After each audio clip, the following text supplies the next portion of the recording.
ఒక గాడిద గురించి ఈరోజు మాట్లాడబోతున్నాను. ఈయన గాడిద అని ఎందుకన్నాను అంటే మీకు తెలియాలి. అనవసరంగా సనాతన ధర్మం గురించి భారతీయతని తక్కువ చేస్తూ బ్రిటిష్ వాడిని లేకపోతే కిరస్తాని మతాన్ని జాకీలు పెట్టి లేపి చూపిస్తూ ఉంటే ఆయన గాడిద లేక గాడిద కొడక ఇట్లాంటి పదాలే వాడతాం.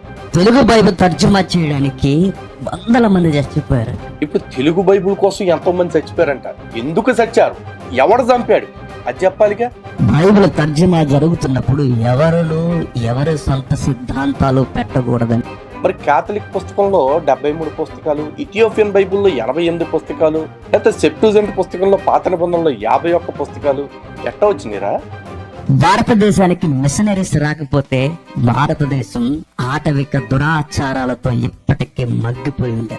మరి గాడిద కొడుకుని ఇప్పుడు చెప్పుతో కొట్టాలా లేదా చెప్పండి. కొన్ని వేల సంవత్సరాల క్రితం నుంచి, కొన్ని లక్షల సంవత్సరాల నుంచి ఇక్కడ జ్ఞానమే ఉంది. వాళ్ళొచ్చిన తర్వాతే కుటుంబంలో విలువలు ఎలా ఉండాలో నేర్పించారు. బహుశా అంతకు ముందు తెల్లోడు రాకముందు వీళ్ళ అమ్మతో కాపురం చేసేవాడేమో, లేదు వీళ్ళ నాన్న వీళ్ళ కూతురుతో కాపురం చేసేవాడేమో, వీళ్ళ చెల్లెలతో. అంటే తెల్లోడు రాకముందు మనకు విలువలు లేవుగా. మరి భా అంటే జ్ఞానము, రత అంటే ప్రకాశించున్నది, జ్ఞానముచే ప్రకాశించే భూమి భారతదేశము. అలాంటి భారతదేశంలో ఈ గాడిద కొడుకులు వచ్చేసి క్రైస్తవ్యం రాకపోతే ఇక్కడ ఆటవిక రాజ్యము, ఆటవిక సిద్ధాంతాలు ఉండేవంటున్నాం. మన తెలుగు రాష్ట్రాలలో దేవదాసి, దానికొండ మరి ఒక పర్యాయ పదం జోగిని. నీ మామ తడికిరా. ఫస్ట్ ఆఫ్ ఆల్ దేవదాసి వేరు, జోగిని వేరు. ఈ పదాలకి అర్థాలు తెలుసుకో. అలాగే ఆ వ్యవస్థలు ఎక్కడ పుట్టాయో, ఎలా పుట్టాయో తెలుసుకో.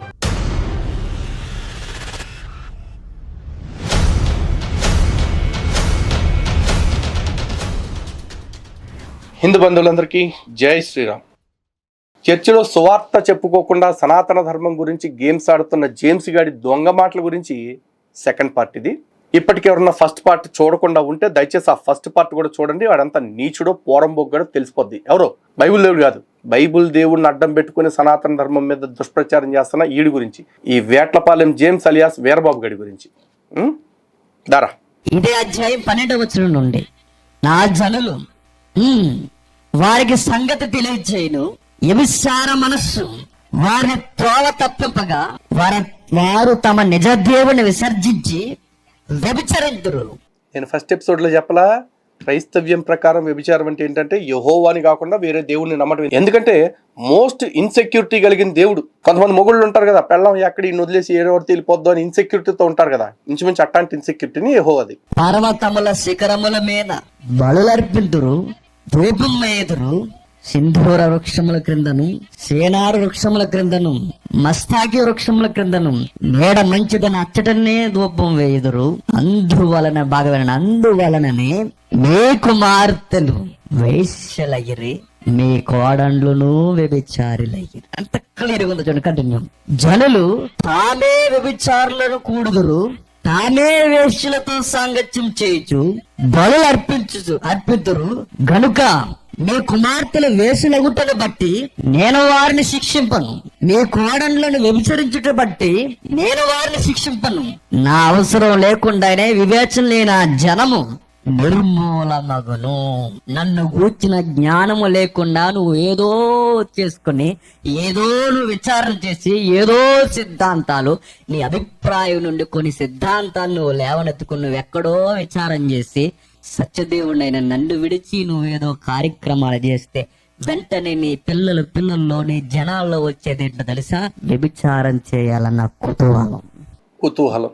ఒరే నాకు 2-3 డౌట్లు రా. ఇప్పుడు లోతు మంచి భక్తుడేగా, మరి ఆడి కూతుళ్ళు ఇద్దరు తండ్రితో చేసింది వ్యభిచారమేనా కాదా? వ్యభిచారం కాదు అంటే గనక ఇక నీ కర్మ. ఇప్పుడు దావీదు ఉన్నాడు, దావీదుకి ఉపపత్నులు అంటే పెళ్ళాలు లాంటి వాళ్ళు. మరి వాళ్ళందరూ ఏం పాపం చేశారు? దావీదు దేవుడి మీద నమ్మకంతో ఉన్నాడుగా. ఇప్పుడు దావీదు తప్పు చేస్తే దావీదును శిక్షించకుండా దావీదు పెళ్ళాలందరినీ కూడా వ్యభిచారులుగా మార్చి, వాళ్ళు పైగా సొంత కొడుకు అబ్షాలోముతోటి వ్యభిచారం చేసేలాగా చేసింది ఎవడు? మీ దేవుడేగా. ఇప్పుడు పెద్ద కొడుకు చచ్చిపోతే రెండో కొడుకు కూడా ఈ తేడాగా ఉంటే మూడో కొడుకుతోటి కాపురం చేయించాలని ట్రై చేసింది ఎవరు? మీ దేవుడు. ఎవరిని? తామారు. అప్పటికి వర్కౌట్ అవ్వకపోతే చివరికి తామారుని, ఏది తామారు కూడా విశ్వాసురాలే కదా, మరి తామారుని వ్యభిచారి వేషం వేసుకుని రోడ్డు మీద కూర్చుని అలా మామతోటే వ్యభిచారం చేసేలాగా చేసింది ఎవరు? మీ దేవుడే కదా. మీ దేవుడిని నమ్మితేనే కదా వ్యభిచారులు అయ్యారు వీళ్ళంతా. ఇట్లాంటి ఉదాహరణలు బైబిల్లో ఇన్నున్నాయి కదా. మరి మీ దేవుడిని నమ్మకపోతే వ్యభిచారులు అవుతారు అంటూ ఎట్లా తప్పుడు ప్రచారం చేస్తున్నావు? ఇన్ని అబద్ధాలా? దేశంలో విడిగా వ్యభిచారం ఎందుకు జరుగుతుంది? నా వద్ద విచారణ చేయకుండా మీ ప్రకృతి ఆరాధన మీద మీరు ఆధారపడుతున్నారు. అవి ఎలాగూ మాట్లాడవు గనక మాట్లాడే దేవుడు నన్ను వదిలి మీరు బయటికి పోయి ఏవో మీ సొంత పలుకులు పలికి మీ భవిష్యత్ వాక్కుల్ని మీరు సిద్ధాంతాలుగా స్థిరపరచుకుంటే చెబుతున్నా మీ కుమార్తెలు వేశ్యలైపోయారన్నట్టు. ఎరా ప్రకృతి ఆరాధన చేస్తే వ్యభిచారంకి అయిపోద్ది అంటున్నావు. ఈ రోజున అమెరికాలో, ఆస్ట్రేలియాలో, బ్రిటన్లో సెక్స్ ఎంత విచ్చలవిడైపోయిందో నీకు తెలుసా? ఇంకా చెప్పాలి అంటే అత్యధిక క్రైము, సెక్స్ క్రైమ్స్ ఎక్కడ జరుగుతున్నాయో తెలుసా? చర్చిల్లోరా, కొన్ని దేశాల్లో. మరి అన్నీ యెహోవా మీద నమ్మకం వదిలిపారదొబ్బి యేసుని నమ్మటం వల్ల వచ్చేసినాయి అంటావా? మరి అప్పుడు యేసుని కూడా వదిలిదొబ్బండి. మీకు యెహోవానే కరెక్టరా బాబు.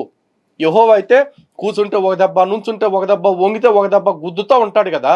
కాబట్టి మీకు అట్టాంటోడే కరెక్ట్. అందుకే యేసుని వదిలిపారేయండి. వీడు ఎంతసేపు విషం కక్కుతూ ఉంటాడు. హిందూ ధర్మం మీద, ప్రకృతి ఆరాధన మీద, బహుదేవత ఆరాధన మీద, విగ్రహారాధన మీద.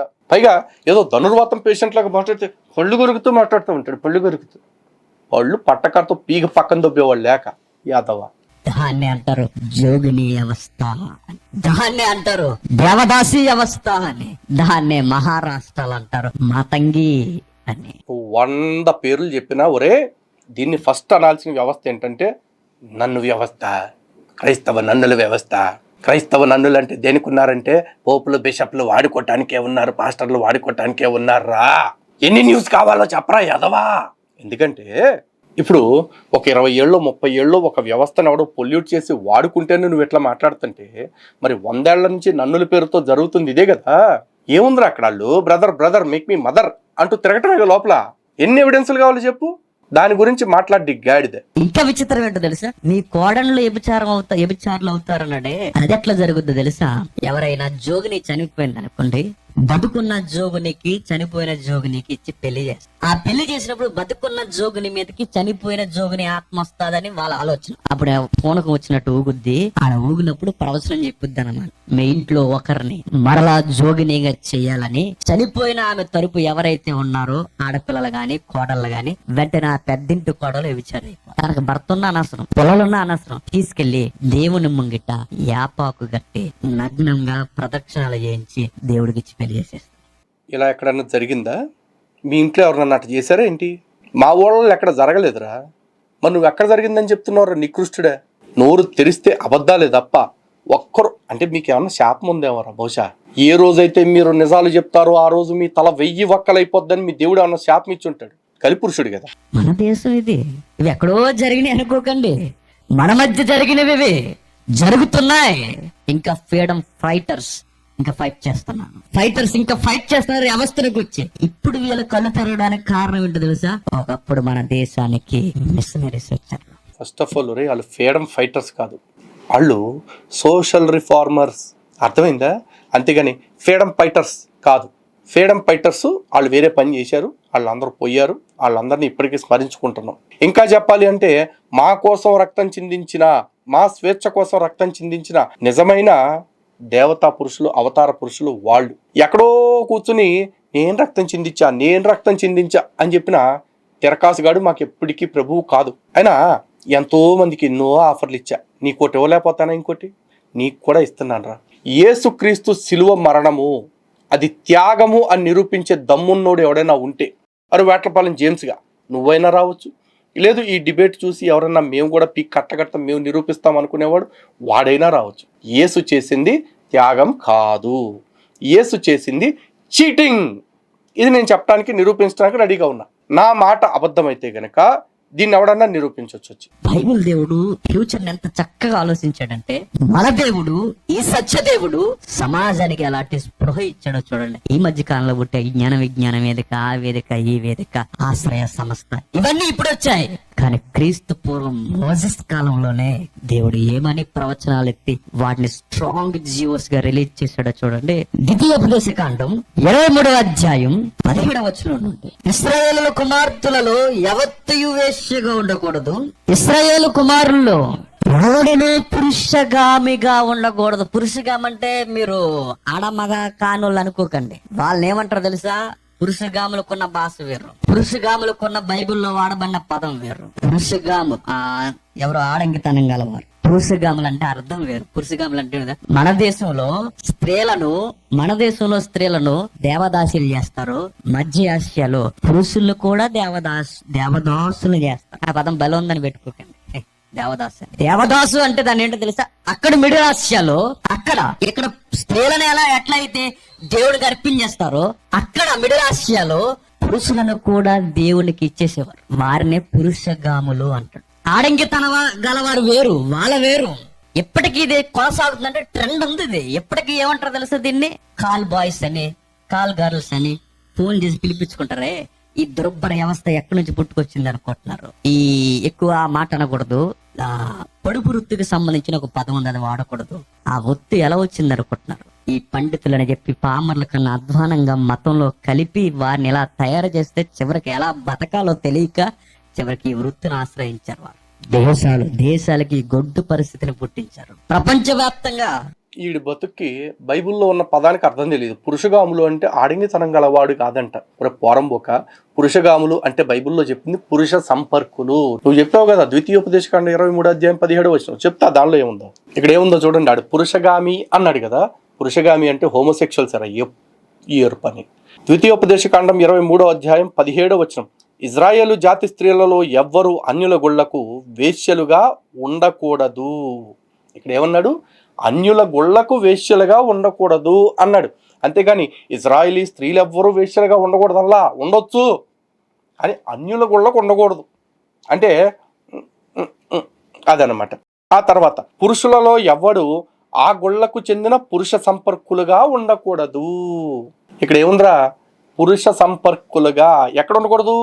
ఆ గుళ్లకు సంబంధించిన ఉండకూడదు. ఆ తర్వాత లైన్ చూడు. అలాంటి పురుష సంపర్కం వల్ల కానీ ఆ వేశ్య వృత్తి వల్ల కానీ వచ్చే డబ్బును మ్రొక్కుబడిగా మీ దేవుడైన యెహోవా నివాసానికి తేకూడదు. ఈ రెండు మీ దేవుడైన యెహోవాకు అసహ్యము. ఏది అసహ్యం? ఈ వృత్తులు కాదు, అన్య గుళ్ళల్లో అలా వృత్తులు చేయటం. అర్థమైందా? నువ్వు వచ్చేసి ఇక్కడ గంట ఒప్పుకుంటూ మాకు సొత్తి దొబ్బమాక. అంతేకాదు ఈడు స్టైల్గా పురుషగామి అనే పదం వాడాడు, కానీ బైబిల్లో పురుష సంపర్కులు అనే పదం అనేక చోట్ల వచ్చింది. అసలు ఆ వృత్తి ఆ రోజుల్లో లేకపోతే మరి ఎక్కడి నుంచి వచ్చిందిరా?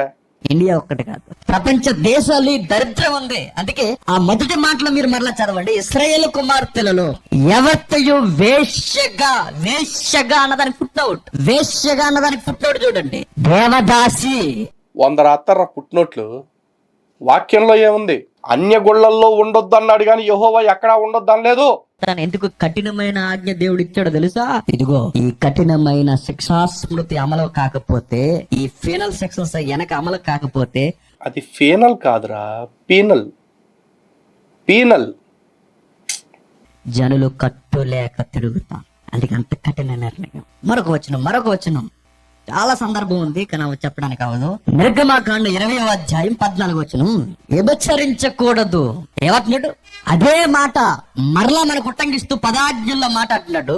వ్యభిచరించకూడదు. ఎందుకు ఇంత స్ట్రాంగ్ జీవో దేవుడు రిలీజ్ చేస్తున్నాడు? ఇది గవర్నమెంట్ ఆర్డర్ కాదు, మరి గాడ్స్ ఆర్డర్. ప్రపంచానికి దేవుడు ఇస్తున్న ఆజ్ఞ. దీని ఉల్లంఘన చేస్తే నా వరకు అవసరం లేదు, అట్టు జనము తెలువలేక తమ్మును తామే నిర్మూలన చేసుకుందరు. మరి ఆ గాడ్స్ ఆర్డర్ని తూనా బుడ్డని తీసి పక్కన దొప్పేసి వ్యభిచారం చేసిన వాళ్ళంతా ఎవర్రా ఎందుకు చేయించాడురా? వాళ్ళంతా చేస్తున్నప్పుడు కళ్ళల్లో ఎవరిది పెట్టుకున్నాడు రా? చెప్పరా? మరి వాళ్ళని ఎందుకు ఆపలేదు? వాళ్ళని ఎందుకు శిక్షించలేదురా? నీచ్ కమీనే బేవర్సలంబడి కొడక. ఎవదు స్త్రీ జాతి నాశనానికి వెళ్ళదు చెప్పండి. లక్షల మంది చచ్చిపోరండి దిక్కు తోచక, వాళ్ళకి ఎవరో దిక్కు కూడా తెలియక లక్షల మంది. మరొక రిఫరెన్స్ చూడండి. లేవియాకాండం 19వ అధ్యాయం 29వ వచనం. నీ దేశము వ్యభిచరింపకయు దుష్కామ ప్రవర్తనతో నిండకయుండినట్లు నీ కుమార్తె వ్యభిచారి అగుటకై ఆమెను వేశ్యగా చేయకూడదు. ఇది మతమా చెప్పండి? బైబిల్ ఇది మత సంబంధమైన దేవుడా చెప్పండి? కాదు, ఇది కలి సంబంధమైన పుస్తకం. కలి లక్షణాలను పెంపొందించే పుస్తకం కాదంటారా? ఎవరన్నా కాదంటే గనక కింద కామెంట్లో తెలియజేయండి, కాదండి అని చెప్పేసి అప్పుడు మాట్లాడదాం. బాగా వినండి. ప్రజల చేత, ప్రజల కొరకు, ప్రజలచే ఎంపిక చేయబడిన ప్రజాస్వామ్య వ్యవస్థలో ప్రజలను పాలన చేస్తున్న రాజులు వచ్చిన తర్వాత దీన్ని రాజ్యాంగంగా తీసుకుంటే ఆ ఆర్టికల్ నుండి వారి సొంత ప్రవక్తల నుండి కొన్ని సెక్షన్స్ పుట్టిస్తే వెంటనే వాళ్ళ దేశం మీద అవలంబింపజేసింది ఏంటో తెలుసా? వెంటనే ఈ జోగిని వ్యవస్థను తోలి పడేశారు బయటికి. బైబిల్ అనుసరిస్తే, బైబిల్ దేవుడిని అనుసరిస్తే పాలనా వ్యవస్థ ఎలా ఉంటుందో హిస్టరీ చదవండి. ఒక్కేం కాదు. ఇప్పుడు సౌలు నుంచి దావీదు రాజ్యాన్ని పొందినప్పుడు దేవుడు ఒక మాట అంటాడు, నీ చేరువు వాని రాజ్యము నీకు అప్పగించితిని, వాని స్త్రీలను నీ కౌగిట చేర్చితిని, ఇవి చాలా వనుకొనిన నీకు మరింతగా ఇచ్చి ఉండేవాణ్ణి అని ఎవరన్నారు? యెహోవానే అన్నాడు. నేను సప్లై కంపెనీ పెట్టుకున్నాను కదరా, నీకేమి రోగం, నీకు అన్ని సప్లై చేస్తాను కదా నేను అని చెప్పి అన్నాడా లేదా? ఇప్పుడు ఈడి పెళ్ళాలు కాని వాళ్ళని రాజ్యాన్ని తీసుకుంటే వేరే, ఈడి పెళ్ళాలు కాని వాళ్ళందరినీ కూడా నీ కౌగిట చేర్చాను కదా అని చెప్పాడంటే ఇది వ్యభిచారం చేయించడం కదా? పైగా దావీదు కేసిన శిక్ష ఏంటి? నీవు చాటున చేసితివి గాని నీ స్త్రీలను నీ చేరువానికి అప్పగించెతను, వాడు అందరూ చూచుచుండగా వాళ్లతో వ్యభిచరిస్తాడు అని చెప్పాడు కదా. మరి మీ దేవుడు అంత ఫైనల్ కోడ్ ఎత్తే మరి ఆ ఫైనల్ కోడ్ని తూనా బుడ్డని తీసి పక్కన దొబ్బింది ఎవర్రా? పైగా ఈ ఇజ్రాయిలీలందరూ పక్క రాజ్యాల మీద దండయాత్ర చేసి అక్కడున్న శ్రేష్టమైన కన్యలను ఎత్తుకొస్తే అందులో పురుష స్పర్శ ఎరుగని ఆ శ్రేష్టమైన కన్యల్లోంచి కొంతమందిని అట్టి పెట్టుకున్నోడు ఎవడు? ఈ మిగతా ఆడవాళ్ళందరినీ కూడా పురుష స్పర్శ ఎరిగిన వారిని అందరినీ చంపేసి ఎరుగని వారిని మీ కొరకై అట్టి పెట్టుకోండి అని ఫత్వాలు ఇచ్చినోడు ఎవడరా? ఎవడాడు? ఇట్లాంటివి చేసేవాళ్ళని మా దానిలో రాక్షసులు లేకపోతే కలిపురుషులు అనేవాళ్ళం. మరి మీరేదో పేరు పెట్టుకున్నారు, అది మీ విశ్వాసం, మీది కానివ్వండి. కానీ ఇన్ని బొక్కలు ఇంత నలుపుని మీ గుడారం కింద పెట్టుకుని నువ్వు మా ఏం మాట్లాడకూడదుగా, మా గ్రంథాల గురించి మాట్లాడకూడదుగా, మరి ఎందుకు మాట్లాడుతున్నారా బేవార్స్గా? ఎంతమంది బలైపోయి, ఎంతమంది పురుషగాములు ఉంటే వారి వల్ల ఎంతమంది శరీర సంబంధమైన రోగాలు తెచ్చుకోవాలి, వారి వల్ల ఎంతమంది నాశనం అయిపోవాలి. వారి జీవితాలు నాశనం అవడమే కాక మిగిలిన జీవితాలను కూడా నాశనం చేస్తారు. మీకు ఒక ప్రశ్న రావచ్చు, ధర్మ సందేశం. ఒరే ధర్మ సందేశం కాదురా, ధర్మ సందేహం. వీళ్ళని ఎల్లగొట్టేస్తే మరి దేవుడు వాళ్ళకి అన్యాయం చేస్తున్నట్టే కదా. నేను రాహాబను వేశ్యను దేవుడు చేర్చుకోలేదు. ఆమె ఏ వృత్తి చేస్తుంది అనుకుంటున్నారు? ఏ వృత్తే చేర్చుకోలేదా? యాప్తా తండ్రి, యాప్తా ఉన్నాడు, యాప్తా తల్లి ఎవరో తెలుసా? వేశ్య. చేర్చుకోలేదా? వేశ్యలు ఎంతమంది క్రైస్తవులు, మొదటి శతాబ్దపు క్రైస్తవులు కడిగి శుద్ధీకరించి వాళ్ళు చేర్చుకోలేదా? ఇక్కడ మనం అత్యంత కీలకమైన విషయం మాట్లాడుకోవాలి. అదేంటో తెలుసా? యెహెజ్కేలు 23వ అధ్యాయం. అంటే ఆ ముందు ఇంకా చాలా రోత బూతు అన్నీ ఉంటాయి. కాకపోతే ఇక్కడ వేశ్యల్ని సంస్కరించాడు కదా యెహోవా అని చెప్తున్నాడు కదా, శుద్ధీకరించాడు అని చెప్పేసి. వాళ్ళని ఎందుకు శుద్ధీకరించాడు అంటే వాళ్ళు పడుపు వృత్తి చేసినా, అంతకంటే దిక్కుమాలు వృత్తి చేసినా యెహోవా అనే దేవుడు అనుకున్నారు కాబట్టి వాళ్ళు గొప్పోళ్ళు. కానీ యెహోవా తన సొంత పెళ్ళాలైన ఒహోలా ఒహోలిబా వాళ్ళకేం చెప్తున్నారో చూడండి. యెహెజ్కేలు 23వ అధ్యాయం 28వ వచనం. యెహోవా ప్రభువు చెబుతున్నాడు, ఎవరి విషయం నీకు మనసు విరిగిపోయిందో, ద్వేషభావం కలిగిందో నిన్ను వాళ్ళకు అప్పగించబోతున్నాను. వాళ్ళు నీ పట్ల ద్వేషంతో వ్యవహరించి నీ కష్టార్జితమంతా పట్టుకుంటారు. నీ బట్టలన్నీ లాగివేసి నిన్ను దిగంబరంగా విడుస్తారు. నీ వేశ్యక్రియలు, పోకిరీ పనులు, వ్యభిచార కార్యాలు వెల్లడవుతాయి. నీవు ఇతర జనాలతో వేశ్యగా ప్రవర్తించావు. వాళ్ళు పెట్టుకున్న విగ్రహాల పూజ మూలంగా నిన్ను అశుద్ధం చేసుకున్నావు గనక ఇదంతా నీకు జరుగుతుంది. నీ అక్క నడిచిన త్రోవనే నడిచావు, అందుచేతనే ఆమె పాత్ర నీ చేతికి అందిస్తాను. అంటే ఏంటి? ఇప్పుడు వీళ్ళంతా యెహోవా మాట లేదు కాబట్టి సొంత పెళ్ళాలిద్దరిని కూడా వేశ్యలుగా మార్చాడు, వ్యభిచారిణులుగా మార్చాడు. అంటే సొంత కంపెనీ ఓహోలా ఓహోలిబా కంపెనీ అని పెట్టించేశాడు. ఇప్పుడు అడగండి రాబ్బాయిలు సొక్కా పట్టుకుని యెహోవాని, రహాబుని, యొఫ్తా తల్లిని నువ్వు వేశ్యలుగా ఉన్నా పర్లేదు కనికరించావు కదా, మరి నీ సొంత పెళ్ళాలైన ఓహోలా ఓహోలిబాల్ని ఎందుకు ఇంకా ఇంకా ఇంకా వ్యభిచారానికి గురి చేశావు అని చెప్పి అడగండి. ఎవడు అడగడు. వింటున్నాం కదా అని హిందువులకు మాత్రం ఎంత బారు చెప్తాడు. ఎర్రి బాబుగా పక్కన చచ్చిపోతున్నారు మూఢాచారాలు, మన కళ్ళ ముందు తిరుగుతున్నారు ఇంకా మూఢాచారాలతో. వాళ్ళందరినీ వెలిగించవలసిన బాధ్యత ఎంత మంది ఉన్నారు చెప్పలేరు. 12 మంది ప్రపంచాన్ని కుదిపి ఒక చోట కూర్చోబెట్టేదే, ఇక్కడ 12 మంది కన్నా ఎక్కువ మంది ఉన్నారు. ఒరే క్రైస్తవ్యంలో ఎంతమంది ఉన్నారో వ్యభిచారం చేసేవాళ్ళు నేను చెప్పనా? కావాలంటే ప్రపంచ దేశాల రికార్డులన్నీ తీసుకో. ఏదో నీ మతంలో అసలు వ్యభిచారమే లేదన్నట్టు ఎన్ని నీతులు దొబ్బుతున్నావురా. అమీ కార్మైకెల్ 1895 నవంబర్ 9వ తారీఖున ఇండియాకి వచ్చింది. ఆమె జీవితం ఎలాంటిదో తెలుసా? మెథడిస్ట్ స్కూల్లో చదువుకోవడానికి వెళుతున్నప్పుడు ఆ అమ్మాయి చిన్ననాటి నుండే 8 ఏళ్ల వయసులో ఉన్నప్పుడు 8 నుండి అప్పుడే ఊహ తెలుస్తుంది. ఆ తెలుస్తున్నప్పుడే ఆ పసి హృదయం మీదే క్రీస్తు యొక్క ముద్రలు తన హృదయంలో బాలమతోన్మాదిని అన్నమాట. హిస్టరీ. ఎప్పుడైతే ఆ ముద్రలు తన మీద పడ్డాయో అంచెలంచెలుగా మారుతున్నారు. ఒకరోజు ఈ దేవదాసి వ్యవస్థ పెద్దమ్మలందరూ కలిసి వచ్చి ఆ పిల్లని ఇస్తావా ఇవ్వా అని అడిగారు. అదేంటి ఈ మధ్యలో చాలా చెప్పాడుగా, కట్ చేసి అనుకుంటున్నారేమో. లేదండి బాబు, అక్కడ అంతా ఆడియో దొబ్బింది. ఎందుకంటే బహుశా ప్రభువుకి ఈ అమీ కార్మైకెల్ గురించి చెప్పడం ఇష్టం లేదేమో, అందుకే ఆ టాపిక్ మొత్తం తీసేసాడు. కదా వెళ్ళండి అంటే రిక్వెస్ట్ గా చెప్పింది. వెళ్ళ అందమైన సుకుమారమైన మొక్కం నుండి ఒక్కసారిగా ఒకే కేకేసింది, ఎలతారా ఎలరా అని. పరారైపోయారు ఒక్కొక్కడు అక్కడి నుంచి. అనేక మంది దేవదాసులకి బాప్తిసం ఇచ్చింది, అనేక మంది దేవదాసులకి వసత గృహం ఇచ్చింది. ఇప్పటికే ఆ వసత గృహం పేరున్న పేరేంటో తెలుసా? డోనాపూర్ లో ఫెలోషిప్ అనే, డోనాపూర్ ఫెలోషిప్ అనే చేపట్ల. అది కూడా మతోన్మాది అని చెప్పేసి. ఇప్పుడు ఎంతమందిని సంస్కరించావు, ఓకే, సంస్కరించినప్పుడు వాళ్ళ గతాన్ని వాళ్ళ మతాన్ని వాళ్ళకు వదిలేయచ్చుగా. నువ్వు మతాన్ని ఎందుకు మార్చావు? మళ్ళీ ఎందుకు బాప్తిజం ఇచ్చావు? అంటే ఈ అట్టాంటి వాళ్ళైనా పర్వాలేదు, నా మతంలోకి నేను ముందు మత మార్పిడి చేయాలి, అంతే కదా. కావాలంటే మీరు క్రైస్తవ సాక్ష్యాలు కూడా చూసుకోండి. వాళ్ళు ఏం చెప్తారు చాలా మంది క్రైస్తవులు, నేను గతంలో వ్యభిచారిని, నేను గతంలో తాగుబోతుని, జోదరిని, ఇట్లాంటివే చెప్తారు దిక్మాల మాటలు. ఒక్కడ తిన్నమైన మాట ఎప్పుడు చెప్పడు. పోను అలా అని చెప్పేసి ఇప్పుడు ఇక్కడికి వచ్చేసిన తర్వాత ఏమన్నా మారిపోయారు అనుకోవాలా? ఏమీ ఉండదు. కాకపోతే ఇక్కడికి వచ్చిన తర్వాత ఏంటంటే కవరింగ్లు బాగా ఉంటాయి. పైగా ఏమొచ్చే సంస్కర్త అని చెప్పేసి చెప్తున్నాడు వీడు. ఇదే మిషనరీస్ టాలెంట్. ఎందుకంటే భారతదేశంలో సనాతన ధర్మంలో ఉన్నవాళ్ళు ఎంతోమంది సంస్కరణల కోసం ప్రయత్నం చేశారు. ఈరోజు విద్యా సంస్కరణల విషయంలో చూసుకున్నట్లయితే ఏదైనా సంస్కరణలు, ఒక సంస్కర్తలు ఈశ్వర్ చంద్ర విద్యాసాగర్ కావచ్చు, గురజాడ అప్పారావు కావచ్చు, కందుకూరి వీరేశలింగం కావచ్చు, అంటే పేర్లు గుర్తు రావట్లేదు కానీ వరుసలో ఇంకా ఇట్లాంటి వాళ్ళు చాలా మంది ఉన్నారు. కానీ వీళ్ళందరి పేర్లు సైడ్ చేసేసి చక్కగా మిషనరీల పేర్లు, ఇంకో ఈ అమీ కార్మైకల్, ఆ విలియం క్యారీ, ఎవడో బొచ్చుగాడు, భోషానంగాడు, ఎవడెవడు పేర్లు ఆ తెల్ల కుక్కల పేర్లే పెడతారు మనకి. అదే కదా ఈ తెల్లో టాలెంట్. ఆ తెల్లోడిది చీకేవాడేగా ఈడు కూడా, ఆడిది నాకుతున్నాడు. చూద్దాం ఇంకేం చెప్తాడు. పండితులకు అర్థం అవ్వలేదు రియల్. వాళ్ళు వచ్చి మాట్లాడేంత వరకు అర్థం కాలేదు ఇది తప్పు అని. మనుషుల మధ్య ఇట్టి ఉండకూడదని వాళ్ళు వచ్చి మాట్లాడేకే కదండి ఇవన్నీ సమస్య పోయి. వద్దురా, అయిపోయింది, వీడియో కూడా అయిపోయింది, పెద్దగేం లేదు. ఇక ఈ రొట్ట ఇదే ఉంటది ఎంతసేపు. తెల్లోడు వచ్చాడు తుడిచిపెట్టాడు, తెల్లోడు వచ్చాడు నోట్లో పెట్టాడు, తెల్లోడు వచ్చాడు ఇంకేదో చేశాడు, ఇదే ఉంటది. ఎందుకంటే తెల్లోడికి తార్చకపోతే దేశాన్ని వీడికి పూట గడవదు. వీడు తింటున్న సొమ్ము, అదే సినిమాలో కృష్ణరాజు గారి డైలాగ్ ఉంటది కదా, డ్యూటీ చేయకుండా ముద్ద తెగదరా అని చెప్పేసి. వీళ్ళు కూడా అంతే, రోజుకు ఒక్కసారన్నా దేశాన్ని అవమానించకపోతే ముద్ద దిగదరా అనుకుంటారు. ఈ బ్యాచ్ కొర్రె బ్యాచ్, ఈ మత మార్పిడి మాఫియా బ్యాచ్. వీళ్ళ బుద్ధే అంతా మన ధర్మాన్ని అవమానించాలి. మన ధర్మం అంటే కేవలం భారతీయ ధర్మం అనుకుంటారేమో. సనాతన ధర్మం విశ్వజనీనమైన ధర్మం. యావత్ సృష్టికి ఒక్కటే ధర్మం, అది సనాతన ధర్మం. దాన్ని అవమానించాలనుకుంటారు. యావత్ సృష్టికి ఒక్కటే పూజ గది, యావత్ ప్రపంచం బాగుండాలని కోరుకునే ఒక్కటే ఒక్క సన్నిధి, అదే మన భారతదేశం. ఆ భారతదేశాన్ని నిత్యం అవమానించాలి. అందుకోసమే వీళ్ళకి విదేశీ కుక్కల బిస్కెట్లు వేస్తా ఉన్నాయి, ఇక్కడ కుక్కల అవి తిని మురుగుతూ ఉన్నాయి.